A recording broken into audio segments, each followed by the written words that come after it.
Yeah, so again, welcome everybody to, oh my God, to our discussion on political economy of climate crisis, fueling extractivism and undermining just transition. It is organized by the Department of Political Economy and Labor and Gender Studies and the Department of Development and Postcolonial Studies at the University of Kassel. Thanks to all colleagues who have jumped in organizing this event very spontaneously. We are very happy to have Gyekye Tanoh here as a speaker tonight. Welcome, Gyekye. Thank you very much. He led the Department for Political Economy of the Third World Network for a very long time in Ghana, and is still an analyst for the TWN, and he teaches at the Ghana Institute of Management and Public Administration, as well being a researcher in the Center of Regional Integration in Africa, both located in Accra, Ghana. And Gyekye is not only an analyst for the TWN, but was working also for the UNCTAD and other UN organizations. So as being an analyst on the political economy in Africa, but also globally. So we are very, very happy to have you here tonight. We decided for a public interview format, thinking that it might be easier for non-native English speakers to follow a longer talk. So it will be me asking 3 questions, basically. So don't be surprised if I intervene from time to time in Gyekye's talk. My name is Frauke Banse. I'm here lecturer at the Department of Development and Postcolonial Studies here in Kassel. Yeah, so the session will be recorded. So once we go into the Q&As, if you don't want to record it, just give a sign and then we cut it out later. Yeah, so Gyekye, sorry, whoa. Today we want to know why you think that the political economy of climate crisis fuels extractivism and undermines just transition, and why you think at the same time that it can also incubate resistance and new self-empowering collective agency from below. So this is the question we would like to discuss with you.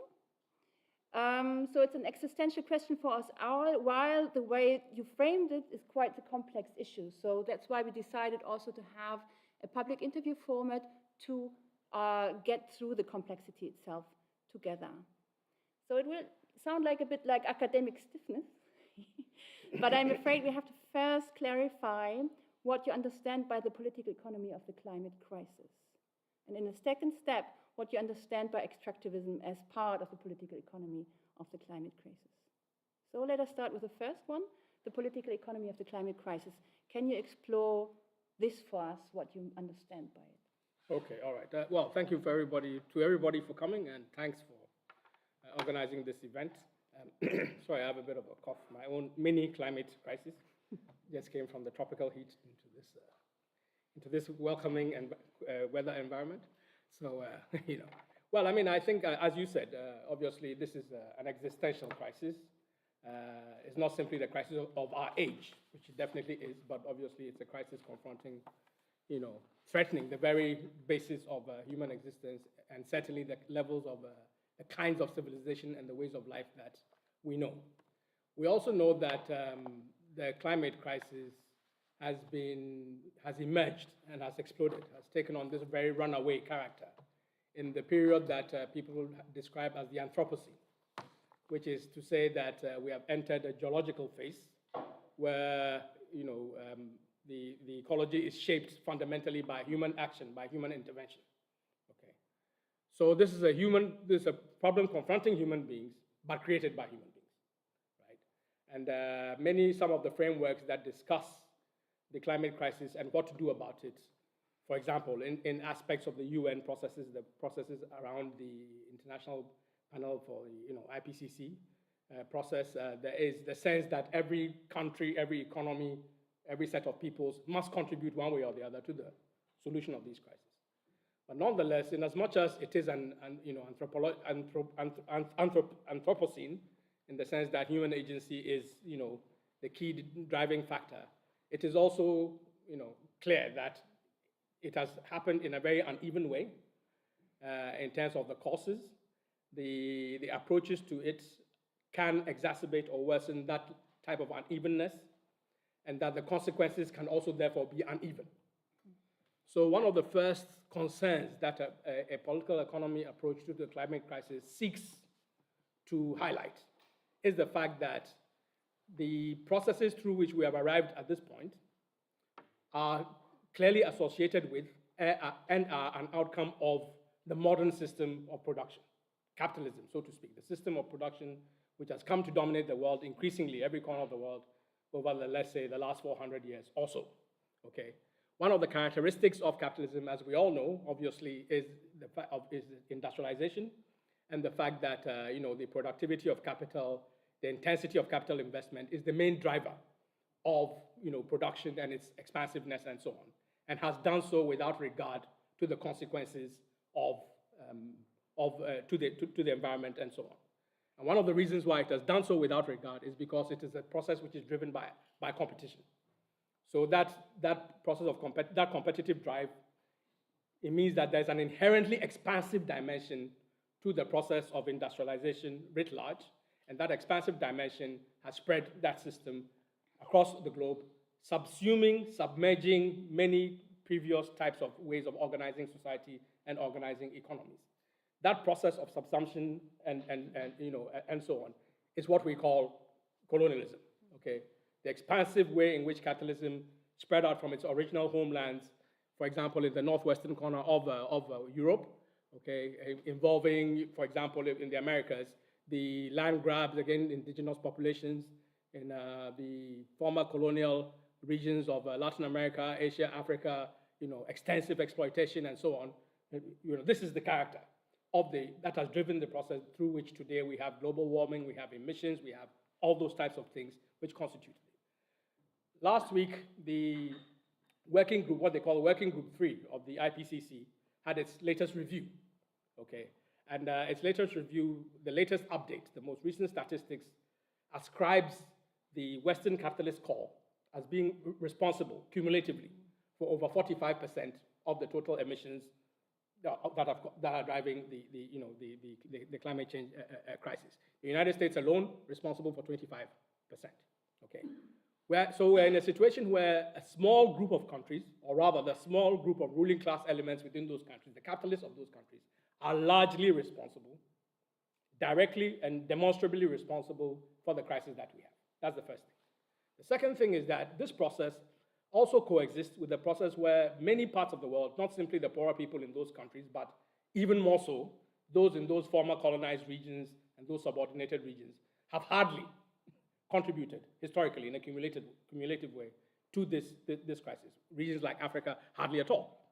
Okay, you may argue that in more recent decades, for example, in the rise of East Asia, China, for example, if you take a static snapshot of today, it is a large contributor. But historically and cumulatively, I think it would be unfounded to claim that it is one of the key drivers of this process. So in terms of causation, it is clear that the process is uneven. It is clear that the process is one that has been brought about by extreme exploitation. It is clear that it's a process which has resulted in the accumulation of wealth, advantage, technology, and so on to one part of the global system, especially the hierarchy of that part, and in the process dispossessed, like I said, not simply indigenous people, but has blocked the development or distorted the development in horrible ways for all kinds of people. So the climate crisis, we are confronted with a world where there's growing inequality, where there's growing poverty and the growing concentration of poverty in large parts of the world, in greater numbers relative to the available global wealth, whilst there's also growing concentration of that wealth on one hand. So this is if you like, the most descriptive way of the political economy, the way in which the economic process itself has generated this crisis, an economic process which has been driven forward by the fact that the states within which, even though we're talking about a global system, it is a global system which is still organized on the basis of national states and around which competitive capital, sectors of capital rely on in terms of breaking open foreign markets, increasing access to other resources and so on and so forth. So you have a situation where that economic competition, that economic expansiveness coexists with, interacts with, interfaces with, and becomes entwined with the process of political power as well. Okay, so in terms of political economy, this is the landscape that we have. And so that's in terms of causation, this is the landscape that we have. The same causation, those same dynamics, very much shape the responses that have emerged and are emerging. So to start with, this is clear, like we all know, this is a human thing, something confronting all of us, humanity, but it's also occurring at a time when actually the possibilities of harmonious global cooperation and coordination are more threatened now than they've been for a long, long time, okay? Take the COVID crisis, for example. There was a situation where, again, you had, precisely because of those same rapid, disruption of biological processes, writ large, and environmental processes, you have a situation in which, certain viruses which are localized within certain animal populations, because of the fact that there's a close interaction, dislocation, such that there's a close interaction between those animal populations and human populations, either through the food chain or in terms of physical proximity. You have a situation where those viruses jump to human populations who have no previous experience and therefore no immunity at all. What we call the zoonotic process, where there's a transference of viruses from animals to human beings. There have been previous cases where there's a transfer of viruses from one human population to the other. The case of North America is a classic case in point, where people who grew up in more crowded settlements in Western Europe moved to North America. They've had chicken pox, smallpox, or many different kinds of poxes. And the Native Americans and First Nations people are wiped out. They have no immunity at all. The zoonotic process describes something rich on a larger rich basis. SARS-2 was just one version of it. Ebola, for example, has the same, the same mechanism at play, and so on. So we have a situation where these crises are likely to multiply, and therefore the requirement for coordination and a global response is greater now than ever before. But as I was referring to in the case of COVID, you found that actually, even though resources could be marshaled, especially public resources could be marshaled for the research that could, in record time, develop appropriate responses like vaccines and so on, it was not, something that became a global public good. On the contrary, that same public research was turned over to private pharmaceutical companies to manufacture and sell at a profit, not simply at a profit, but in a competitive way against rival manufacturing entities from different parts of the world and so on and so forth. So you found that in places like Africa, till today, there's hardly 10% or less vaccination and so on. And given the character of COVID and its different way, it's the way in which it morphs and so on, who is to say when the next outbreak will happen with devastating consequences? It could happen, let's say, as we began to see in the case of Southern Africa, where because of the way in which immunities have been compromised by the historic weight of HIV and AIDS, you have a very dicey situation. The same thing could spread across East Africa and then, all kinds of things. So even as we have this common human condition, and even though there is clearly the resources to be able to deal with it, that competitive character, the political economy factor, stands in the way of a sustainable solution. That translates into the governance of the climate response process itself. In the UN, for example, we have found that repeatedly, if there is any real action, it is on the side of mitigation, which is to say the countries and the companies that are in a position to undertake an energy transition to a more decarbonized energy forms, especially if they can do so at a profit, will do so. And that's about the size of it, okay? When it comes to adaptation, there's very little. When it comes, even more importantly, for those parts of the world which have been devastated by the process that I've just described, in terms of loss and damage, for example, there is almost nothing at all. So this review that was done last week showed that the new UN Climate Fund, for example, has less money being pledged now than it was in, let's say, 2010 or 2014, and it's going downwards and backwards, okay? At the same time, you found that, let's say the IMF also releases, October is the biennial period in which the IMF and other World Economic Forum and so on release their assessments of global conditions and so on. And the IMF's last Global Financial Stability Report, for example, highlights the fact that the climate crisis can only be solved if the necessary investments are de-risked. In other words, for private financiers to undertake. In other words, all countries are supposed to contribute to the resolution of this climate crisis. However, the thing standing in the way is the fact that various countries have not liberalized enough to attract private investment, and they have not spent enough public money to subsidize and guarantee the profits of those private investments such that it won't be a risk, so that therefore, that is why there's not adequate investment. Now, listen carefully to what this means.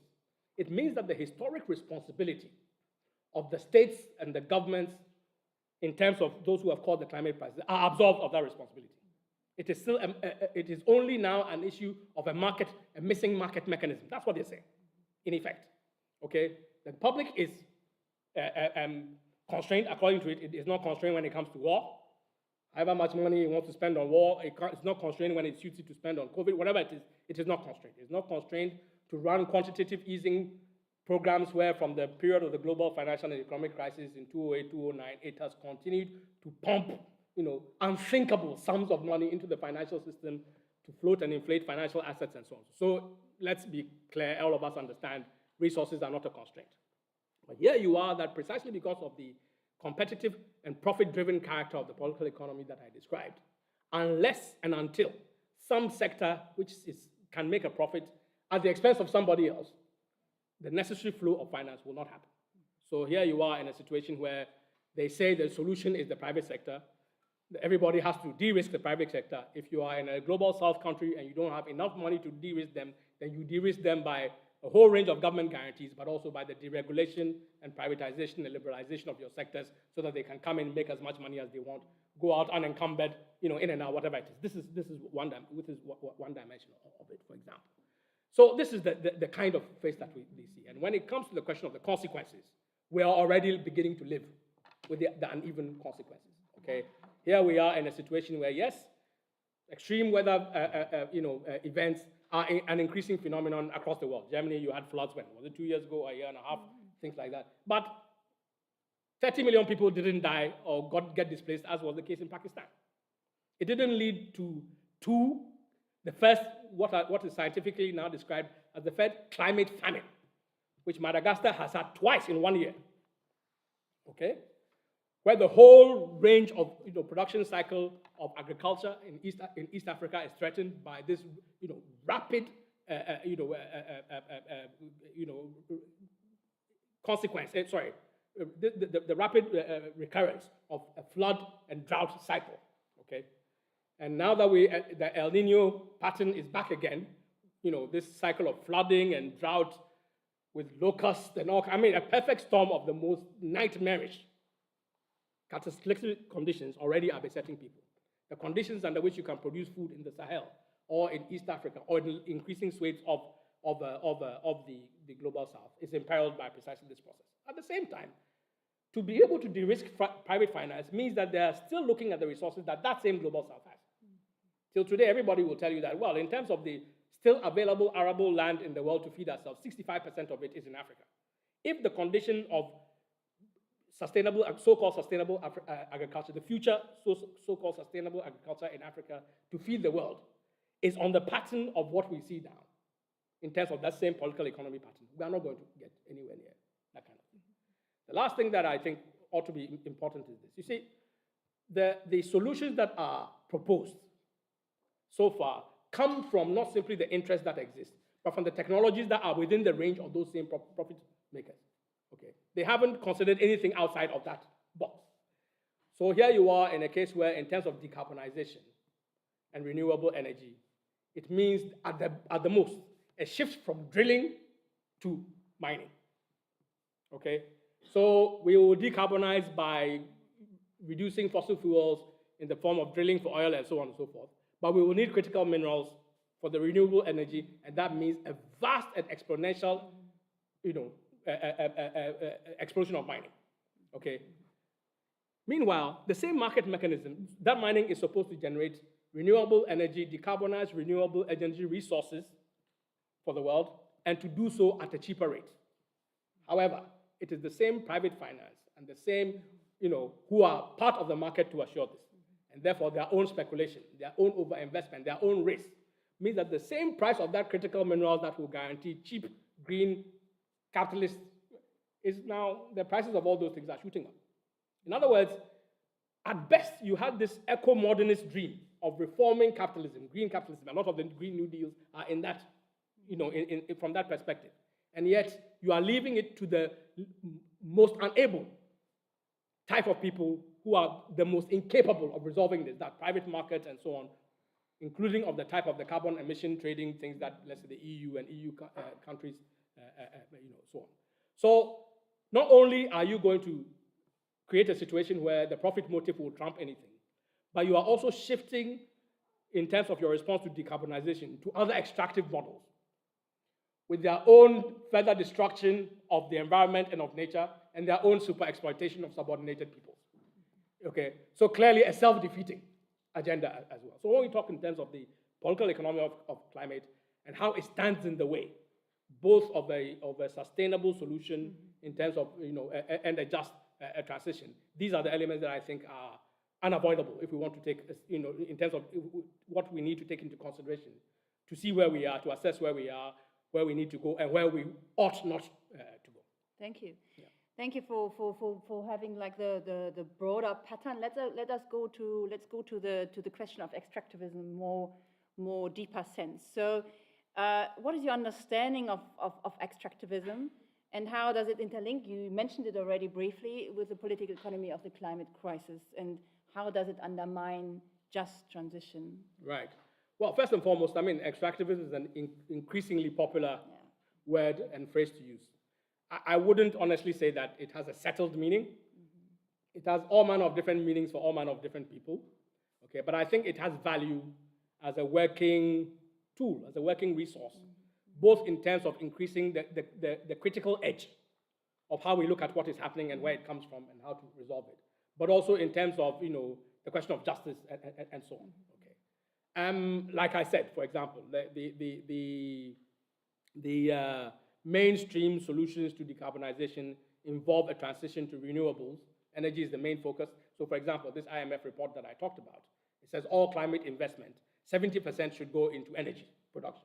It's not about dealing with biodiversity, solving agrarian crisis, water stress, flood defense. No, it is about energy. Okay, for obvious reasons. Okay. Although, having said that, energy is an important component of this process, certainly in as much as the emissions are concerned, mitigation is concerned, and the technologies also will enable better adaptation and so on. So there's no doubt about the centrality of the energy question.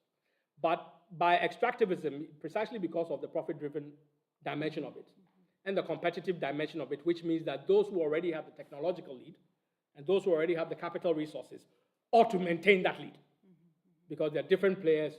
I already referred to the fact that even though we need greater global cooperation and coordination more than ever before, we know that the geopolitical tensions that exist right now, increasing geopolitical competition, increasing economic competition and economic crisis, increasing political fallout. Everywhere you have the far right rising, and there's a whole polarization taking place. The gender question being whipped up, be it in Poland or in the United States, reversal of Roe versus Wade, the racialized forms of minorities in all over the world in terms of, for example, in Germany, speaking of COVID, in the abattoirs and the meat packing industry, migrant labor, which is in that sector, was the one hardest hit by COVID for a long time. And this whole question of migration and cheap labor, on the one hand, you need that. On the other hand, it's a weapon, it's a political weapon to weaponize in terms of, basically disorganizing a class unity from below, and at the same time, legitimizing all kinds of new political authoritarianism and so on. All of these are in play. So the question of extractivism, one, is historical. I've already referred to the fact that the global expansion of capitalism obviously involved that kind of extractive processes where land, resources, were taken, grabbed at huge cost, at great violence to all kinds of people. Okay, to the majority of the world's people. That's the historic extractivism that we're talking about. That, however, is different from what a lot of people mean by extractivism today. Okay, I think in the same vein that we talked about the Anthropocene, and I think that a lot of scientists date the Anthropocene in particular from the 1950s onwards. Okay, that's this new geological age from the 1950s onwards. In other words, it coincides with the modern system where the United States, for example, in the post-World War II situation, where the United States becomes the global hegemonic power around which a whole construction of a certain liberal global order is brought into being. International trade, multinational companies, so on, all that kind of thing is brought into being. And at the same time, you have the expansion of, in the first place, Fordist manufacturing, to a completely new level, involving and then industrial agriculture also to a new level. All of these things contributing directly to the climate crisis. But this expansive thing also meant that you had a situation where the global division of labor became accentuated. What was the historic, so that increasingly you had a lot of the global south in that international division of labor becoming more dependent or associated with dependence on extractive industry exports. Okay. It's also true to say that even though that was true, and without question, and I think that a whole range of different studies and lines of thought will show that, that was also counterbalanced by the efforts of those countries too, especially in the newly independent countries, to try and diversify away from that dependence. Okay, so you would have had, whether it was in India or Brazil or the newly industrializing countries like South Korea, Taiwan, and so on and so forth, a huge diversification towards manufacturing, for example. Okay, even the many parts of Africa attempted that model of industrialization as well. In this case, like Latin America, what they called import substituting industrialization, which brought about a wider diversification of their economies away from the traditional dependence colonial model of extractivism. Now, one of the things that has happened in more recent times, okay, in this period, is that in addition to the accentuation of commodity dependence that came to the height of this new global order, post-World War II global order, has been what has happened since, because it has gone into overdrive with the rise of neoliberalism. Okay, with the rise of neoliberalism, you have a situation where countries' markets were opened up, their investment, whatever protections that they had for their manufacturing sectors and their domestic agriculture was broken apart. The support of public resources towards agriculture, rural development, all kinds of different micro, mini, medium-level transformations reversed. Protection of workers in terms of trade union rights, gone.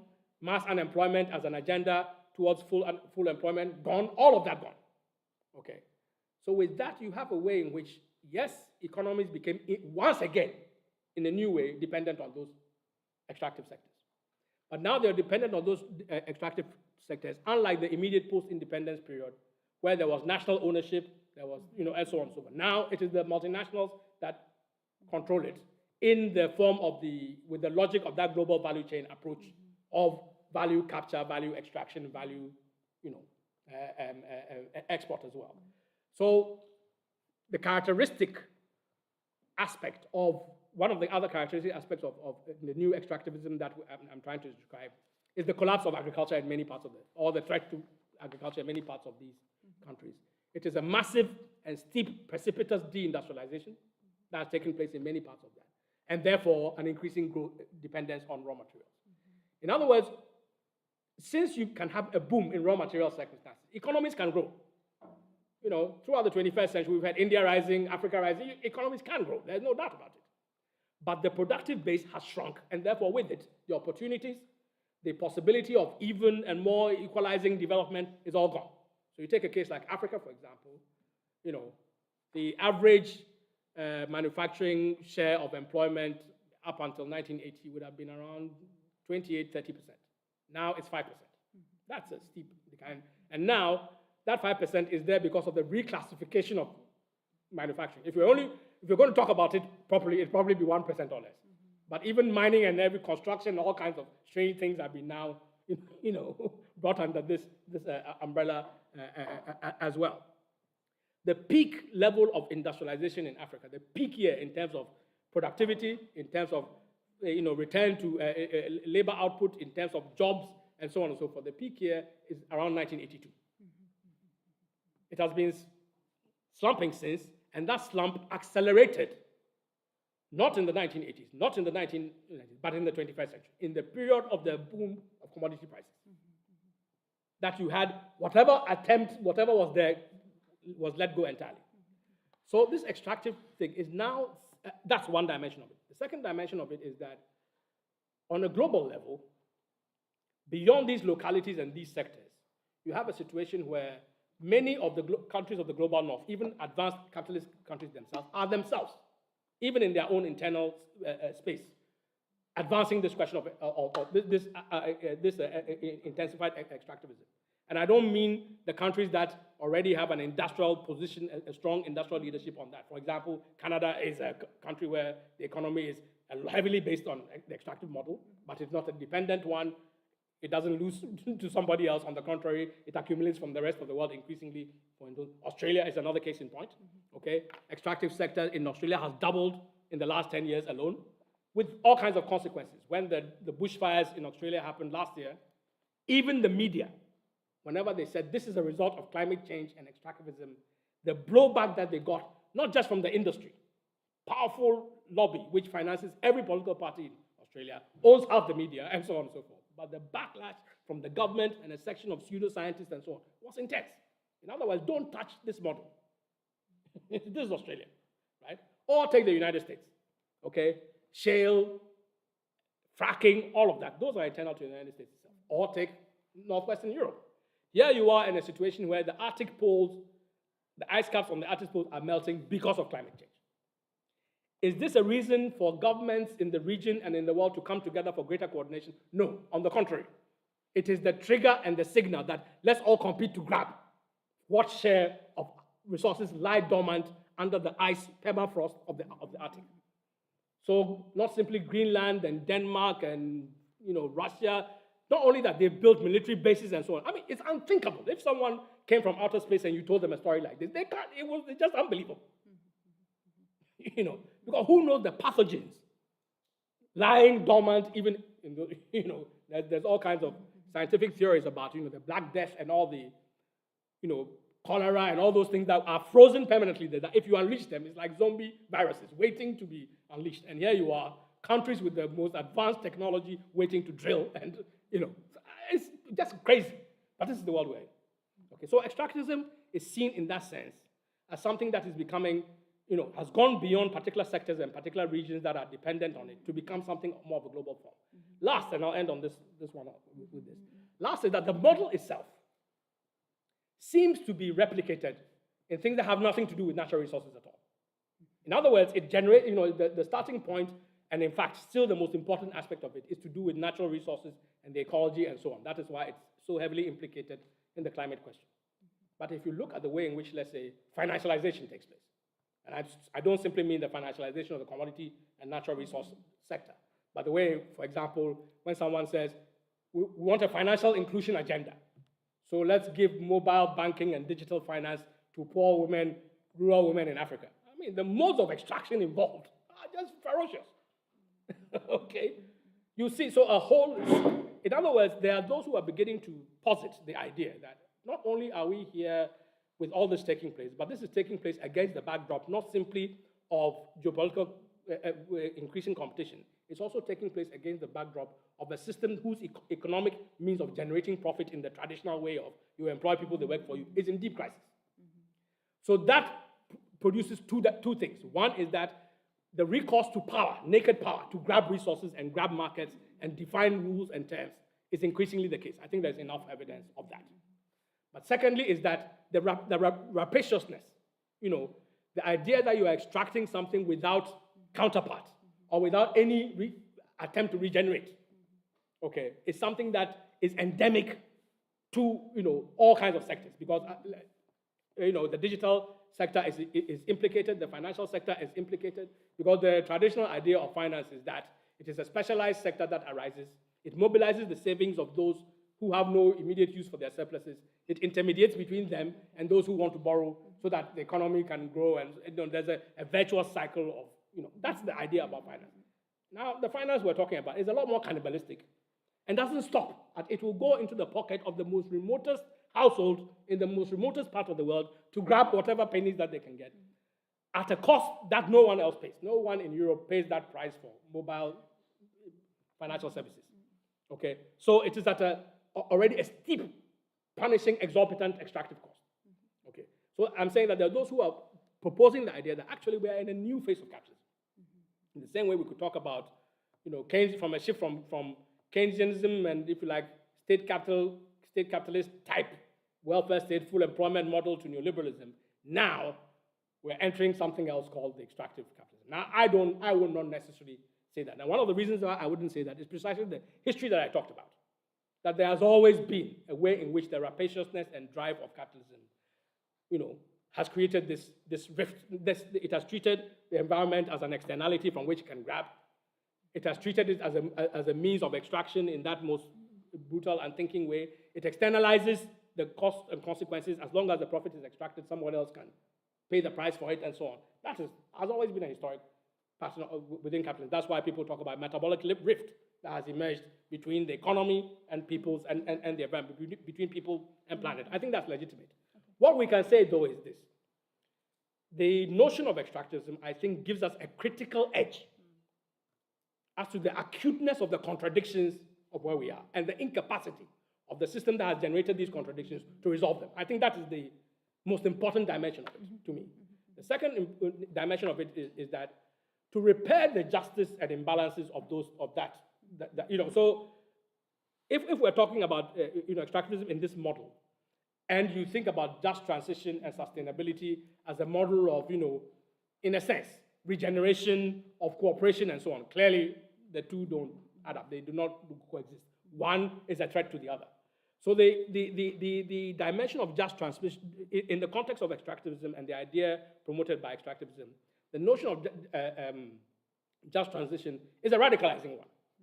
Okay, it's a radicalizing one which begins to give us both the perspective and potential tools of what can be done about the kind of situation that we're in. It is also a pointer to the fact that we should not be taken in by the fragmented approaches that are being bandied around in the name of renewables and green growth, the whole new green capitalism thing, whether it's geothermal, whether now even nuclear is fashionable. Governments can, with the adequate power, governments can come and say, actually, we've changed our mind. Gas is not a carbonizing thing, it's a transition fuel. I mean, these are powerful changes just like that, okay? So I think extractivism is very helpful in that business. Secondly, it is fertile in the sense that it is stimulating a lot more interest and acting as a point of convergence, not simply in terms of research and analysis and so on, but in terms of activism as well. It's beginning to build whole communities around which, because let's not forget that extractivism also comes with resistance. Okay, you see new forms of resistance from indigenous people, from working people, from people being thrown off their land, from people who are suffering the price of energy prices and so on and so forth. Let us go to this resistant part and the last part of it. I would like to focus a bit on the North-South relations and the imperialist part of it. You mentioned it briefly, but maybe you can line out the, as you call it, resource imperialism. We talked about it before. All right. And also like what the domestic dynamics in the South, in the global South, what we can see out of them, what kind of analytical added value we can have here. Okay. I think resource imperialism, in a sense, encapsulates part of the processes that I've described, especially when you consider what I said about the fact that the new extractivism, now more than ever before, is under the direct aegis and control of multinational companies and their whole value chain and so on and so forth, okay? And that a lot of it involves super exploitation. And gone is the idea that, the natural resource sector can become a stimulus for diversifying economies and so on and so forth. In fact, the last people to attempt so was the pink tide governments of Latin America in the early last decade, okay, who also, the so-called new extractivist progressives, which is itself one of the world's greatest contradictions you can think of, but there you go, okay. These are people who very often came into power precisely as a result of resistance to extractivist practices. Take Bolivia, classic case in point. Okay, the struggles against water privatization, the oil and gas, being given to multinationals and so on, is precisely what brings a new government to power. But that new government also says, we will continue to do the same thing, except that we will change the terms a bit. A lot more money will hopefully be, through taxation and other changes in contracts, will flow into the public coffers, through which then we'll subsidize and invest, do a lot of more social investment. So, so that's the best that has come up by way of alternative. It hasn't replaced the extractivist model as such. Okay. So there are those who talk about resource imperialism in the fact that it is so pervasive and so strong that even the most progressive governments, which in previous generations would have attempted an alternative, now can't even attempt an alternative, right? This is the sense of it. But you made the point about domestic dynamics, and that is to say that I think the situation, even though that fundamental element is true, it is not the whole story. And the situation is far more complicated than that. Even at a global level, first thing you have to consider, China, the rise of China. Okay, so we're not simply talking in terms of north-south in the traditional way. Okay, I mean, China is a big importer of many of the, it is itself a big, producer of rare earths and so on and so forth. In the period of its, what development economists will call it, the metal, the phase of metal intensity of its development. When you're going through the phases of development, there are periods when your infrastructure development and so on, electrification, and there is a metal intensity to it. In that period, that was what drove that demand drove a lot of the commodity boom in the first part of the 21st century. And then the financial speculation from financial markets in the Western world added to that. And it was on steroids and it went on for a very long time. Okay. So already, the resource imperialism, even if we were to retain it, the geography and the geopolitical balance has shifted. So it isn't the classical form that we're talking about. But also, it's also true that there are domestic interests which are far more wedded to these processes than would have been the case before. And again, I don't simply mean right-wing governments like, let's say, Bolsonaro in Brazil, who was determined to basically colonize the whole of the Amazon and, and so on. But look at African leaders, whether it's at COP27 or in any process, they say, yes, we didn't cause climate change, which is true.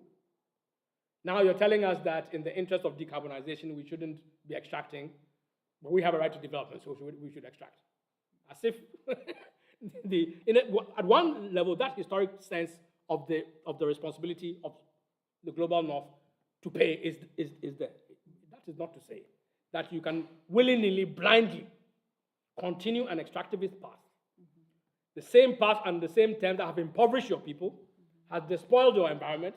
Every year, if you take, let's say, global forestry account, the top 10 countries in terms of rate of deforestation, African countries will be about 7 of them. Okay, and so on. So I mean, you can go on and on and on. So here you are in a situation where there are those who also have a vested interest in partnering with global capital, in ensuring that in the process where there has been deindustrialization, that there's agrarian pressure, cheap labor has become more and more abundant. And from that point of view, not only can they, already they've concessioned out most of their countries and their territories for extractives. Even a country as so-called advanced as Mexico has about 38% of its national territory given over to concessions for extractive industries.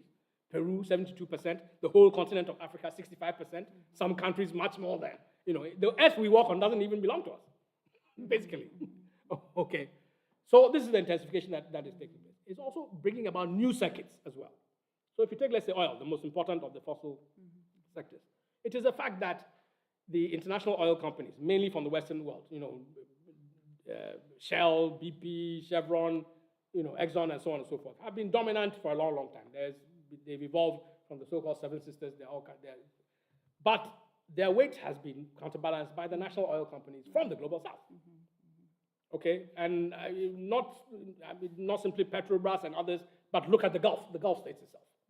Okay, and Saudi Arabia, UAE, those type of countries are very huge in those areas, and therefore now also very huge in renewables. Oddly enough, they have the resources, they have the technology, they have So the idea that even as the extractivism is taking place, there might be room for local interests to be, even though it may not nationalize, it may not confront the project and create an alternative to it. It can, if you like, batten itself onto it and make something for itself. That's a very strong idea. In Ghana, for example, you have a situation where the same financial engineering meant that the government was not challenging the dominance of multinationals and the rapacious character of the gold mining industry. But the government could set up a process which involves a hedge fund, an offshore hedge fund, okay, which, because of the super profits being earned by those gold miners, and the fact that the government is prepared to guarantee the stability of the inequitable terms that exist, it gave itself the license that we can also use that on the basis of our own future gold export earnings, which comes from this political economy of gold, to speculate and create financial securities and bring the future now. Gold that will be drilled in 50 years' time, you can sell a security on it today, make your money today, and go away. Okay, whatever the consequences for future generations, and so on and so forth. That's one version of this new extractivism that I'm talking about. And you see it in a variety of different places. Okay. You also see it in terms of the way in which even the issues that are raised in terms of, let's say, energy access and energy democracy, you see it playing out. Last week, the whole of Guinea-Bissau was plunged into darkness. Why? Because the government of Guinea-Bissau has made a private power purchasing deal with a multinational energy supplier, which includes the privatization of its own previous national elect. And the supplier says, you owe us, and we cut you off. Okay. 2 weeks before then, in the whole of southeastern Ghana, you had communities throughout the whole Volta Basin flooded, livelihoods destroyed.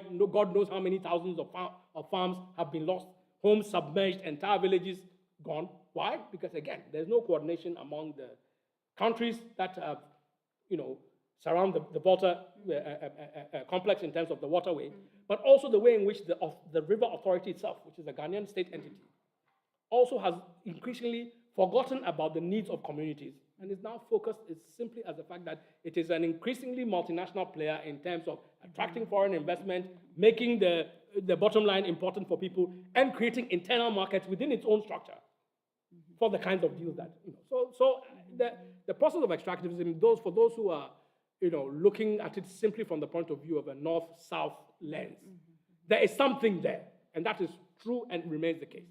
However, my point is that the class dimension, rather than a simple north-south dimension, the global class dimension is also becoming increasingly more prominent, more pervasive, more important.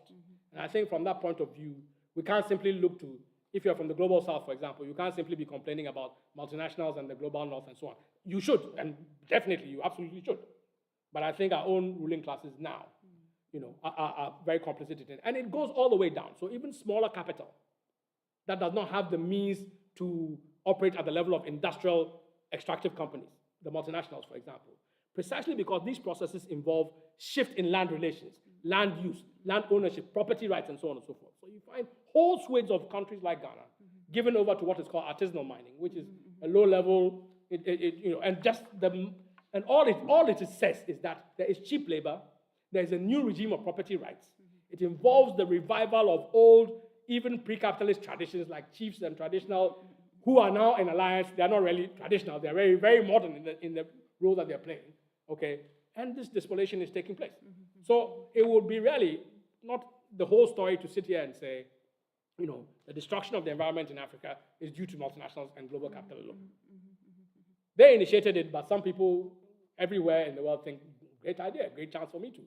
Especially as long as I can blame the multinationals who also turn around and blame the local people. So this is going deep into child labor, women, exploitation. I mean, it's really going deep, okay?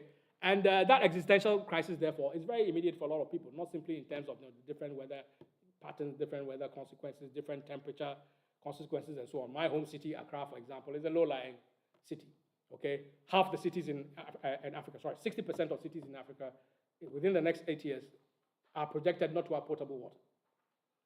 Okay, that will mean mass migration, of course, internally within Africa first, but given the fact that the African population is the fastest growing population in the world, is the youngest, and so on and so forth, it is going to have global ramifications. And I want to give a quote, just to buttress my point, from the head of the Africa Development Bank, which is Africa's own regional IMF, so to speak. Okay. And this was an interview. I just looked at this. This was an interview on October 13th. Sorry, I don't have my reading glasses on, but this is not climate change. This is simply, degeneration of and old age, the gerontocratic, You can't even deal with your phone. Right. So basically, no, I'm just giving the reference so that for those who want to. There's an interview in the Guardian, the British paper, 13th October, so just a couple of weeks ago. And the title is Africa's Optimist in Chief on the Continent's Renaissance. On the continent's renaissance now, in the context of the crisis that I'm talking about. So straight away, we know where he's going. These are the people who are saying that Africa is home to the majority of critical minerals required for. So this is our chance to become a critical mineral superpower. Essentially, that's what he's saying. One quote is that, take a look at electric vehicles. Guess what the metals for all of that are in Africa? Africa has 80% of the world's supply of platinum, 50% of copper, 40% of manganese, huge amounts of lithium, every part of the continent, and so on and so forth. That's one dimension. He says the same thing about food. Take food, the ability to food the world. Actually, I said, oh, did he say that? God, now I look like I resemble him. Take the food, the ability to feed the world by 2050 will not depend on the US or China, Japan, or Europe, because 65% of the arable land left in the world is in Africa. So this is where, and it's true. And lastly, he says this about the African people themselves. I'm an eternal optimist. They call me Africa's optimist in chief, because look at the numbers. Africa's population is going to be 1.72 billion by 2030. That's it. 7 years from now, it's going to be bigger than China, bigger than India. 577 million of those are young people, between 15 and 35. That's a workforce the world can use and the world should be excited about. This is it. So again, you can't draw this north-south without, I think it is time for us to talk about capitalism, basically. And capitalism as an inherent, historically and contemporarily, an even system. Yes, there's hierarchies and north-south. Israel is there. We see it in the climate governance process. We see it in a whole range of different processes. Nonetheless, I am saying that there are people who have come to terms with the fact we don't want to change the system. Let's find a way to make our most out of it, even though it will cost us the environment, it will cost us a majority of the world's people, it will cost us. But this is where we are. So, yes, so we have 10 minutes left for thinking the way out. So in our email communication, you said there are prospects exist and are emerging of new collective agencies that can lead the way to just transition. So how? Where do you see that? Yeah, that probably sounds a bit optimistic too. Yeah, the chief optimist. From the opposite side of, he's optimist for the capitalists, I'm optimist for those who are the exploited and the oppressed to come together. It seems optimistic because of snapshots of empirical reality now. Okay, racism is on the rise. I don't think that climate migrants, no matter, even in Germany, are welcome, even if the whole swathe of German population thinks that some green way for it. No, racism is rising. Look at the AfD in Germany. Okay. Or within the global south itself. I just described the situation of the mining, the small-scale mining. That brings conflict with farmers, with agricultural people. It brings conflict with herders, pastoralists, for example. If you take a country like Nigeria, for example, the conflict between settled agricultural communities and pastoralists, semi-nomadic semi-nomadic herders is ferocious. I mean, you may talk about Boko Haram and all that as much as you want. I wanted to talk about resistance and prospects. I'm saying that what I said first sounds optimistic because this is the reality. Let's describe the reality. So, I can't simply dream it up. No. I have to follow. Okay. So, on the face of it, it looks very grim. It looks like the world is becoming more and more fragmented, not simply at the top, but even worse at the bottom. Okay? India, look at this Hindu wave, for example, going on. This, why do you look so guilty? I wasn't talking about it.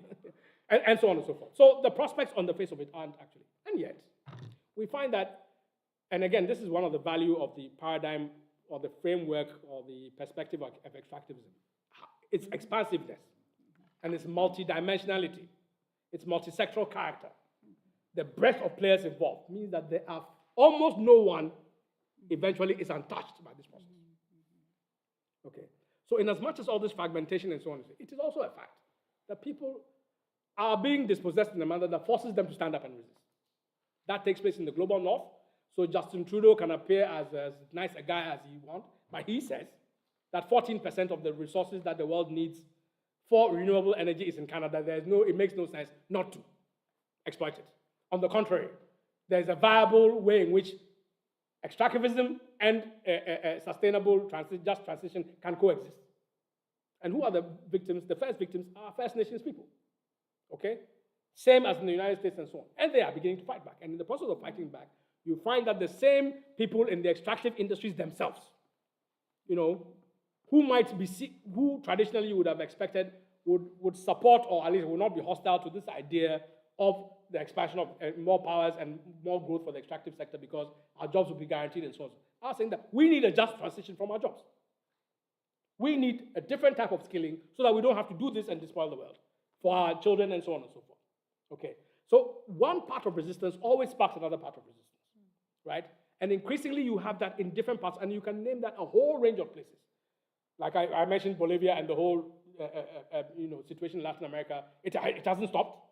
If you look at some of the crises that have provoked all kinds of fallouts in West Africa, in Africa, Sudan, for example, the question of land, the question of drought is very much a part of the discontent that led to the attempt to have this democratic revolution that is dying but is not dead, and and so on and so forth. If you look at the situation in, say, for example, in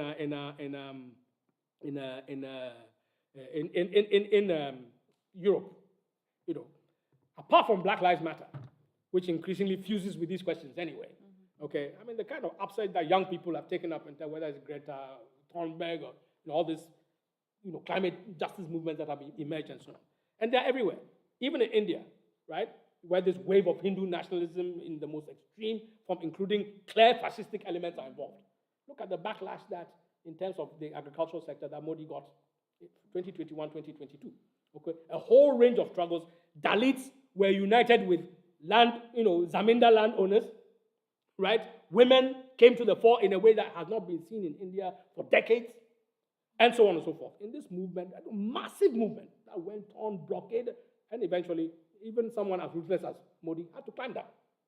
Okay, sure, it is over one set of policies that will restructure agriculture and agricultural trade within India, but it could have taken up the land question. It could have taken up the question of justice. It could have taken up the caste system. There is nothing that stops it from taking. And therefore, my point is that as long as there is exploitation and oppression, there will be resistance. However, there can be resistance which is patchy. There can be resistance that is not sustained. There can be resistance which actually can go into reverse. What I mean by the possibility of a new collective actor, because for us to get a just transition, someone has to do it. What are the types of interests that can come together in alliance to do so? That is a political question, because subjects are formed. A political subject, the sense that we can do something together, will never arrive automatically. It is formed, and that subjectivity, the formation of that, I'm pointing to the fact that objectively conditions exist for that subjectivity to emerge. Okay, because whole groups of people, take Europe, since the Ukraine war, energy prices, food prices, cost of living, and so on. These are, and who knows where these things will go? I mean, they could get a lot worse very, very quickly, like that. Look at the situation in the Middle East. All of a sudden, look, there's all kinds of things can fuse together in a manner that can push people to question the viability of the system that we live in. The point about extractivism is that it points to the fact that the system cannot solve the problem that it has created. And from that point of view, I mean, as for the struggles breaking out around environmental questions, which fuse the question of debt, it fuses the question of land, it fuses the question of justice, of democracy, and so on and so forth. I mean, the domestic and local examples across the world are just countless. But what will bring about that type of cohesive, collective social actor is precisely the question. I think that the more the resistance takes place, the resistance is inevitable and is likely to accelerate in the same way as the crisis accelerates, in the same way as the profiteering accelerates, okay? Because it is clear that we are not in it together. The 1% and so on clearly are not where we are, and so on. Elon Musk can even dream of going to space and going to hide away, all that kind of thing. Okay. So this is what I'm driving at, okay? The way it fuses job conditions, it fuses home conditions, it fuses the economic justice in a locality, in a whole country, in a whole region. Okay, the way it fuses the question of the hierarchies that are being forced upon us in terms of race, gender, so on and so forth. These are that level of the struggle that these things provoke always bring about a new way of looking at things. Always bring about new solutions and so on. As we discuss in the Q&A, I'll come back to more concrete examples of how some of these things have actually worked out. I did some notes on that particular point.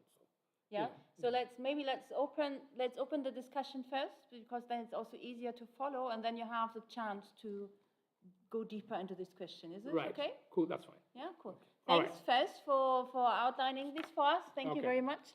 So, yes, so the ball is in your, der Ball ist in Ihrem Feld. The ball is in your part. I don't know how you say it. So, please. Well, good night.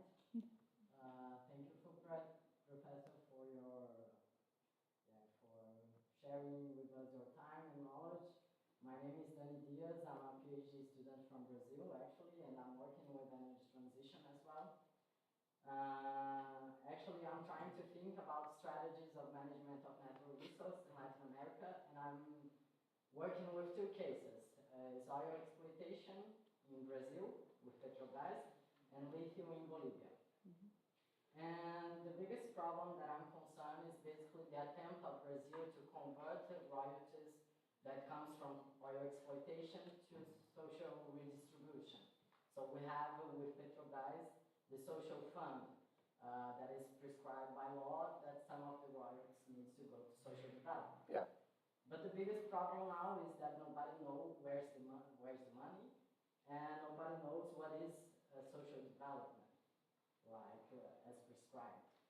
And my concern is that Bolivia will try to do the same thing with lithium. So you already talked a little bit about those issues, but I would like to hear more what you think about the strategies to deal with this new wave that will come with the new technological cycles. Okay. And specifically with this issue or this constantly attempt of the global south to use natural resources to redistribution. Thank you. And the other thing is more like something that I'm intrigued in, and it is a critique that I'm constantly hearing about my own research, is that somehow when I'm thinking about those strategies, I am somehow thinking about a better form of extractivism, when I should be thinking about a non-extractivist society.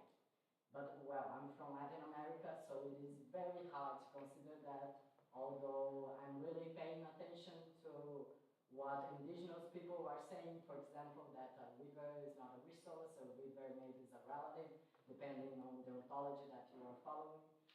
So how to deal with this critique in your view? Thank you. So let's collect 3 questions maybe, and then Gyekye can answer. So any more questions from your side? Yes, please. Just a very short question. I didn't really understand the concept when you said that cheap labor has been abandoned. I didn't really. Sorry? Probably I heard it wrong. Cheap labor has been abandoned. So when you talk It's abundant.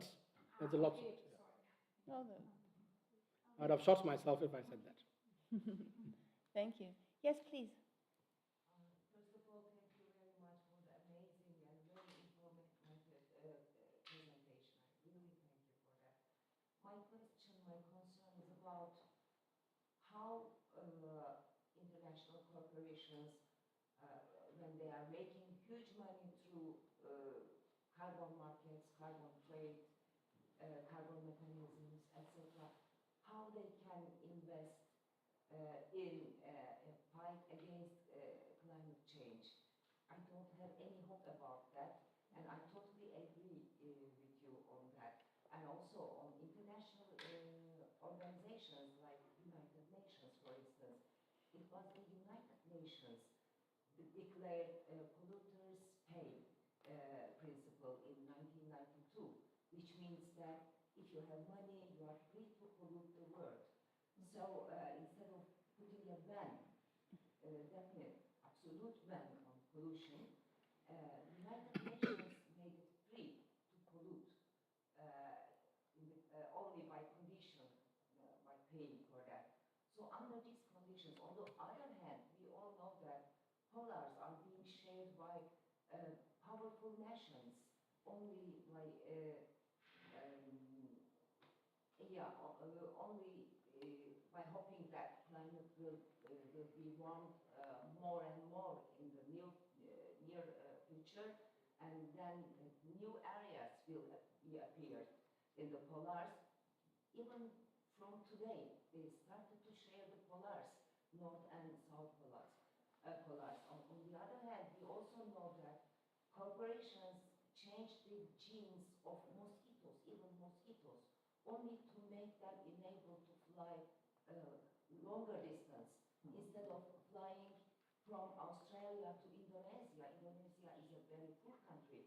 They prefer these flies, mosquitoes, must fly from Australia to the US, to Florida, because Florida is a rich state of the United States. Only because of that, they changed their genes, mosquitoes' genes, by thinking that climate change will accelerate it. So they are very happy with climate change. They are making huge money.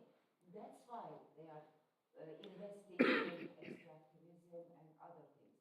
And I totally agree, finally, I totally agree with you that none of natural resources can be exploited without exploitation of surplus value. First, surplus value gets started, be exploited.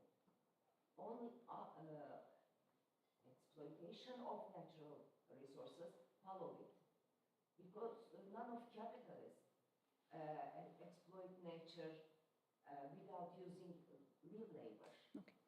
They want to make accumulation of their capital. That's why they need to use real labor. So I fully agree with you. Thank you so much. Thank you. So one more question we can have, or one more? Okay, Lisa. I could, because I can tell that we just went to the conference of our network, the Global Labour University in South Africa, and we discussed just transition strategies. And there was a very pessimistic vibe in the conference, because many people told how disappointed and frustrated they were about the existing transition policies, especially in South Africa, but also people from other parts of the world. And it was very many people said, like, just transition is something imposed on us by the powerful, by the governments, and it does not take into account our needs. And they very often said it was undemocratic, and also that the process was expected to be too quick. And I wonder, and it's really a strategic or even a philosophical question, I mean, of course, climate change is urgent, and we have an urgent situation where we need to act now. That's what movements say, and I would also say that. But finding a real response that comes from the people, that's not imposed from the outside, would require a lot of time to make all the different voices heard. And so, I mean, many people had this attempt to reject just transition. It's something that comes from outside, too quick, imposed from upstairs, from somewhere. But something needs to be done. So I still don't find my way around it, about the pace of changes. Thank you, Lisa. So this was the first round. Okay, all right. Actually, there are only two questions, really, because that was a comment, and then abundant labor, cheap labor turned out to be abundant rather than abundant. So that's fine. Well, the first, and thanks for all the comments anyway. They're all very, very important and thought-provoking. The one about the lithium in the Brazil and Bolivia reliance on extractives for social redistribution and so on. I think it's an important question. But ultimately, I think we also have to say that commodity dependence is an extremely risky business. Okay, I mean, the volatility of commodities and so on, and to have a long-term strategy based on that, if you say so, you are hiding something, because it's not possible to have a long-term strategy based on that. Okay, you are saying so just to exploit the situation for now in the hope of doing something else, but I don't think you can have a long-term strategy on that commodity-based thing. Incidentally, and this is something that maybe I should have mentioned, but this conundrum actually shows that extractivism as a mode of thought and as an approach and as a framework also has a weakness. Okay, especially for those who want to talk in terms of extractivism, not simply in terms of sectors and practices and so on, but that it is a new mode of capitalism. I think that is where it begins to be unsustainable as a concept. Okay, why? Because that's why when you say commodity dependence is volatile, it's precisely because no matter what financial speculation and so on take place, ultimately commodities are pumped out and extracted for use by other industries and so on, for other wealth creation. If, for example, there's a crisis of profitability, people are not investing or they're slowing down the rate of investment, the rate of production, then the commodities will not be sold. Okay, so for example, COVID, you had a situation where when global trade began to shut down, oil companies found it far more expensive to store oil or continue to produce oil, and therefore thought it is better to give oil away at cheap prices. I'm trying to say the extractive sector itself is dependent on the underlying profit system itself. So on its own, it can't sustain itself. So to say we're moving to a new mode of extractivism misunderstands. The driving force always, and capitalism is never about any good or service. It is not those things that matter. It is what it can bring about by way of profits and so on, as that's the driving force. So that reliance on commodity dependence and extractivism is unstable. It also requires requires the fact that it is not simply an economic process, it's also a political process, right? To be able to sustain it beyond some point, for example, if you want to compare Brazil to, let's say, Canada and Australia, then you have to have the political strength of Canada and Australia. You have to displace Canada as a leading extractive power. You have to challenge Australia and so on. You have to be, in the case of Canada, be in a position where you can shape regional trade agreements like NAFTA or in the WTO or whatever it is. Brazil isn't there yet, okay? You have to be in the position like the EU, which has maybe very little raw materials in general, although that is changing. We can come to that in a minute, okay?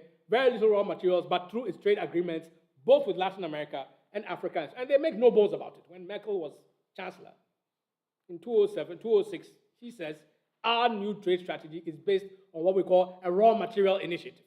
She didn't hide it. She didn't, dress it up. Critical minerals. No, it says, I want raw materials, because that's exactly what it is. Okay, and the model there was the basis of all these trade agreements that you had. So even when you don't have the resources, you can shape the process. Okay, so I think, as we found out in the case of both Brazil and Bolivia already, because let's not forget, Evo Morales was the initiator of this type of, as in with Chavez in Venezuela and so on. We reorganize the contracts in the extractive sector. We get more share in terms of public revenue. We tax the multinationals a lot more. We put it in a social investment fund. That's, So everything from all Lula and so on, the first Lula, I don't mean this one. This one wouldn't dream of doing what the first one did. But even the first one, how far could he go? And the moment the commodity boom was over, that agenda was also over. Okay? And that's why the transition from Lula to Dilma Rousseff was such a crisis-ridden moment. Because what Lula could do, there was no chance of Dilma doing. Which brings us back to the fundamental question, that to get any sustainable development that will uplift the majority of people in the world, you can't go the extractive way. You need a new model. You need to take on and challenge the extractive process. But it will be a transition, to come to your question. It will have to be a transition. But it must be a transition which is not simply one that is based on technical solutions or any other solutions that leaves the power structures intact as they are. It has to be a transition that begins to shape up and rebalance the power. So when you say global north and south, in the degree of global coordination and so on and so forth, yes, there has to be a way in which southern voices and southern interests count for more. There is scientifically, you can say that there's a particular carbon budget, for example. So if we are transitioning from, if we are decarbonizing, then that budget must be distributed such that those in the global south have a greater share of it as they are transitioning than those in the global north. That stands to reason and it's fair. Okay? If you simply say, I'm going to pump more oil because I also have a right to development, I don't think that solves it. If you have say that we have a carbon budget over the next 15, 20 years of this, and we think that we ought to be allowed to produce X, whilst these people produce X minus, and that becomes the same kind of agenda around the world, whether you're fighting apartheid or, fighting for women's liberation on the globe. These are political questions, ultimately, okay? And clearly there are domestic constituencies, even in the advanced countries, which want the same thing, okay? Or think along the same lines and think that there has to be some justice and sustainability to confront this question as well. So one of those things will be the profiteering must be, so if I was in Brazil and Bolivia, I would say those things have to be nationalized. But they cannot be nationalized and left to the 1% in Brazil. They have to be nationalized, and communities and workers take it over. And they take it over and they transform the technology into things to resolve their just transition needs, and so on and so forth, take away the resources and so on. Now, again, that's not here yet.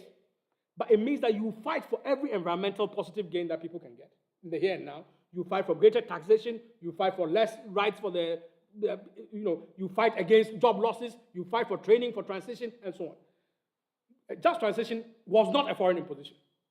Just transition came from the workers' movement. Let's be clear about it. And it came first from the workers in the extractive sectors themselves, which gives it a particularly progressive dimension. Those who are in the extractive sectors, oil workers, gas workers, miners, are those who are the first people to have come with just transition. And they said, we need a just transition out of these jobs. Because here we are trapped, because of our livelihood needs and our employment conditions, trapped in contributing to polluting and destroying the world.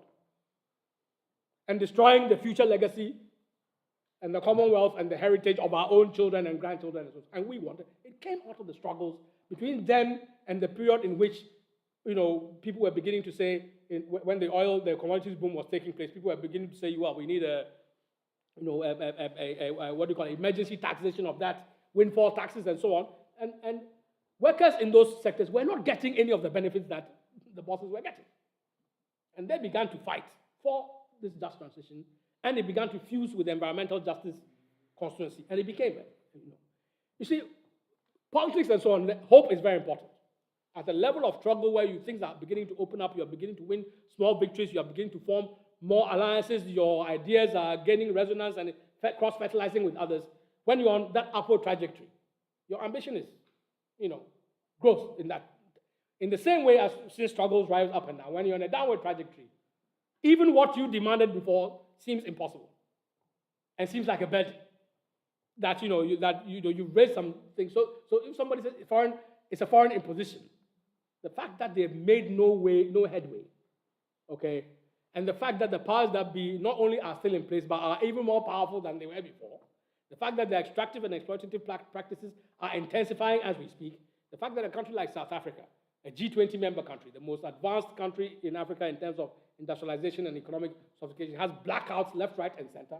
The fact that 1/3 of the entire South African population has been cut off from electricity because it cannot pay for electricity. 1/3. Okay? That's ferocious.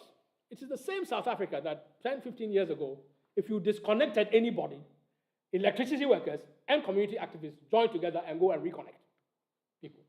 So things go back and forth and so on.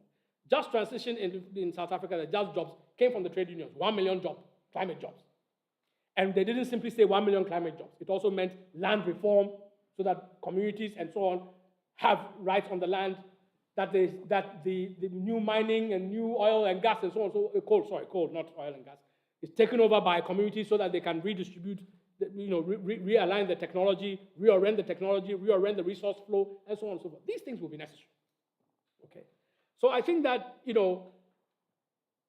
right now we're in a downturn in terms of struggle, optimism, perspective, ambition, and so on and so forth. I'm with James Connolly, the old Irish revolutionary, who says, we're not asking for much, we only want the earth. Okay? Because they are taking the earth from underneath. It's not like, to be honest, not really a choice. You need to have the earth. Otherwise, you'll be taken up from under you and you buried within it as well. So the point of it is that it comes back to the question of how do you construct agency, and therefore how do you construct the perspectives that go with it. And if I'm in Brazil and Bolivia, I'm not really going to think about what is the best, most least damaging extractive way to manage extractive capitalism. I'm going to say extractive capitalism can only be managed for only so long and so far, and only on these unjust terms. And ultimately, it has to be overturned. Okay? And with the right resources, renewables, it has been demonstrably proven that renewables can be cheaper than fossil-based energy systems. Yeah? But the same people who are driving the fossil systems are the same people in renewables. In other words, they are looking in both directions. As long as there's money in it, I'm in it. Okay? So it's not for the love of people or for the health of the planet, they're in it. But those are resources which are human resources. All of us, one way or the other, have contributed to it. Certainly for generations, Everybody's entitled to their share. Okay? And the struggles that we can wage locally, even if they're local, even if they're for limited things, once they combine that with these global transformative perspectives, the notion of just transition in its specificities, because there will always be differences. If you are a woman cooking with, let's say, one of the statistics that the establishment likes to use is that in terms of safe cooking for women in Africa, for example, okay, because of the reliance on biomass, okay, wood fuels and so on and so forth. In fact, one of the deaths from respiratory illnesses in Africa have now overtaken HIV and malaria combined as the biggest killer. And the majority of the people are women, young women at that, okay? So you have that crisis. Now, this is something for the women's movement also to take up and make up. It's a daily matter. But if you leave it to isolated communities and you say, well, don't you think, gas as a transition fuel is better than biomass? Yeah, maybe, right? But the gas, should I pay for it? Or if you give me a solar panel and I can't pay 2 weeks' time, you give me off-grid last mile, renewable energy, which is all these fancy words I used to know. Let's go the last mile, let's do, off-grid solar, local solar solutions and so on and so forth. What if I'm cut off next week and so on and so forth? But transforming this, you cannot simply have one solution about energy without transforming the sustainable livelihood conditions and the power that comes with it of those subjects, by them becoming not the object of somebody's paternalistic or whatever charitable desires, but they becoming the subjects of their own transformation. In that process, they link up with others, and local issues and local demands and local struggles become wider. And then the differences that exist between regions and equal are negotiated and harmonized by our collective differences. We need water. You need to locate a solar factory there. How do we balance the equation? Otherwise, you end up in a situation where somebody says the biggest solar farm in the world is in Africa, which is true, Morocco. At what cost? More than 2 districts totally deprived of water, with all kinds of knock-on consequences, whether you're a pastoralist or farmer, and so on and so forth. And people drilling for water in different ways that has further destroyed the aquifers, the rare aquifers that are in the process. So this is downward self-destruction. Okay, because poverty also is a very, somebody said power corrupts, powerlessness corrupts even more than power corrupts, because you cannibalize on your own self. Okay, to survive, I will use biomass. I'll cut down the trees around me. I will dig a borehole for every village, whether it destroys the whole ecosystem of underground water or not. Immediate short-term localized solutions on their own will conflict at some point. Only a democratic system where everybody has a voice that you can harmonize, where there is that level of, a kind of redistributive agenda, which, let's say, if you take from the feminists, affirmative action is part of it, that everything that is of value, even if it is not of market value, so the use values that social reproduction sphere produces should be, I'm not saying traded off in a commoditized, monetized form, but, you have to have a situation where that burden that women carry cannot go forward in this. So the provision of services on a social level, which then will allow those same women who are stuck and isolated in the home doing all kinds of labor, maybe this is the moment for them to be able to be trained, to become part of the wider socioeconomy, to have the skills, to have the, and at the same time be freed from the burden of all this, the social reproduction burden that they get. A whole range of different resource allocation questions must be debated, and therefore you need democracy to go down to its most grassroots level.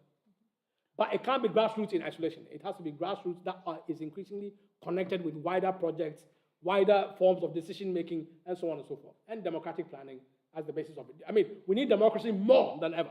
And that democracy cannot thrive if among ordinary people themselves, there's a division in terms of gender and sex, sexuality, religion, race, ethnicity, caste. So our fighting for radical equality is the only way to actually build that collective agency. And the ability to connect each of our struggles back to the existential question is the important question. That's how you build. If I'm a university lecturer fighting for pay, somehow I should find a way to connect it to public transport, climate, so on and so forth. That is the task that all of us have at this point in time. Okay? And I think, I'm a women's liberation activist, that must be the central question. I am a debt campaigner in the Global South, that must be the central question. you know, but because without that, we will be played off against each other. And that process of fragmentation that I talked about is real and intensifying. Okay. That'll be my answer to those things. Thank you, Gyekye. Let's have, we plan for another somehow ending soon, but maybe there are other questions arising, other comments from you there. No? Ah, yes, please. A real question. Yeah. Hi, thank you very much. I'm a student in the Labor Policies and Globalization program. I'm a trade union organizer and also recently a member of just founded Left Party in Albania, All right. which is the poorest country in Europe. And just a few days ago, the Albanian government signed a contract with Shell and they are going to invest 7 billion euros to extract the highest quality oil. It's always the highest quality. Yeah, No, don't compared worry. to Saudi Arabia, and they say that it's going to change also the fate of Europe and so on and so on.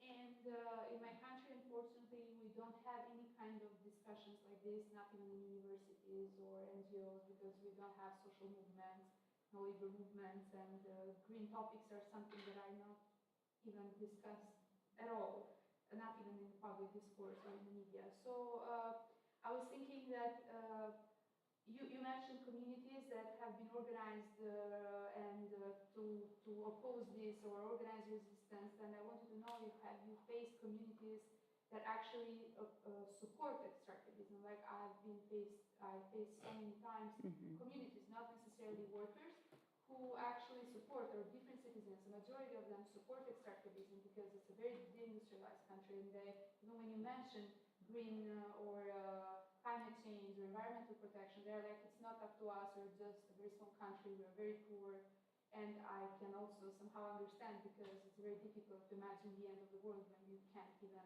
imagine the end of the month to meet this. So what has been your approach if you ever faced communities as such? Thank you.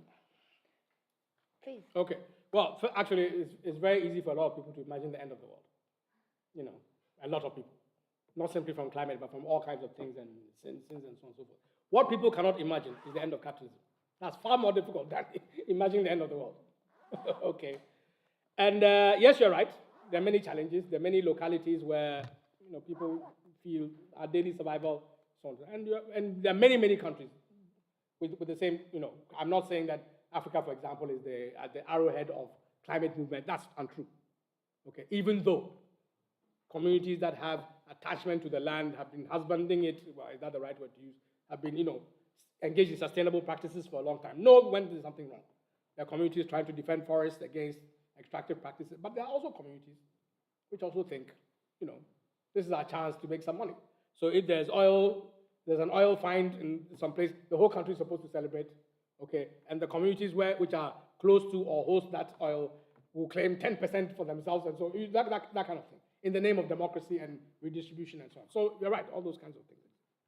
Now, understanding doesn't mean endorsing. Yes, we can understand, but it doesn't mean you cannot be critical, okay? And the fact remains that for all those communities, even when those activities have taken place, despite all the promises of corporate social responsibility, of a local share, it has never really happened. That trickle down has never occurred, okay? And the same communities keep chasing the same dream, even compensation. Let's say I'm a farmer and my farm is cut off.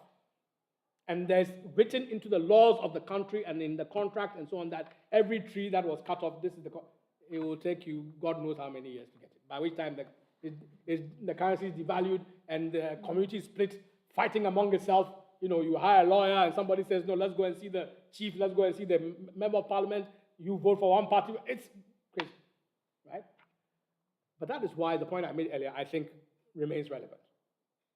Those same people, the totality of their life experience does not start or end with the presence or absence of extractive sector. They are the same people who suffer bad schools, poor health facilities, and so on and so forth. A whole spectrum of oppressions, of exploitations, of exclusions, of marginalizations, and so on and so forth. There is always something that those same people who may be accepting of extractive practices are prepared to fight on.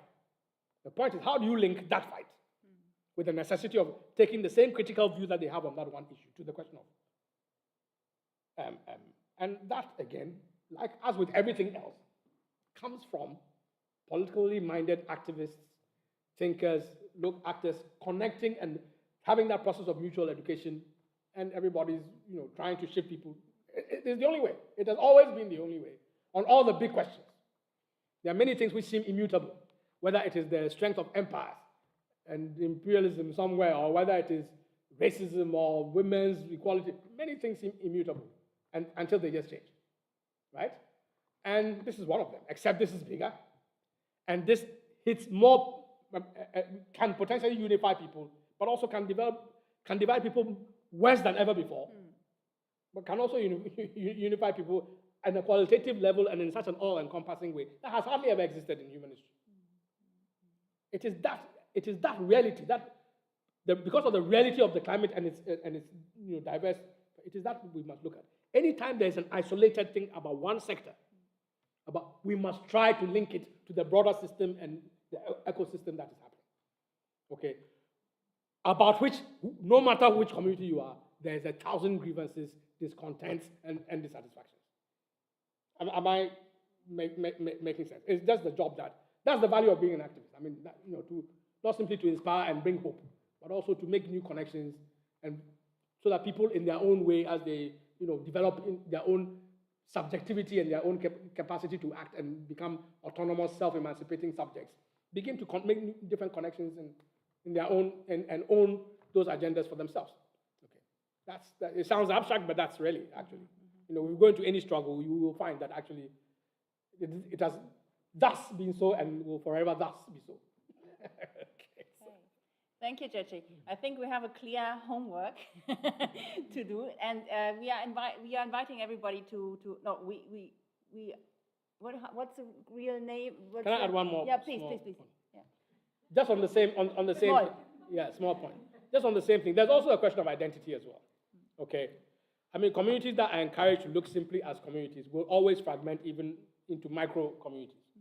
Okay, if green activists in Germany think first as Germans, that's a problem.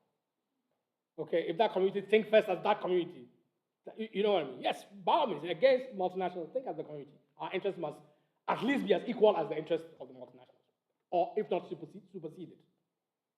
But it can't stop there. Otherwise, once you harden that identity, the community is paralyzed.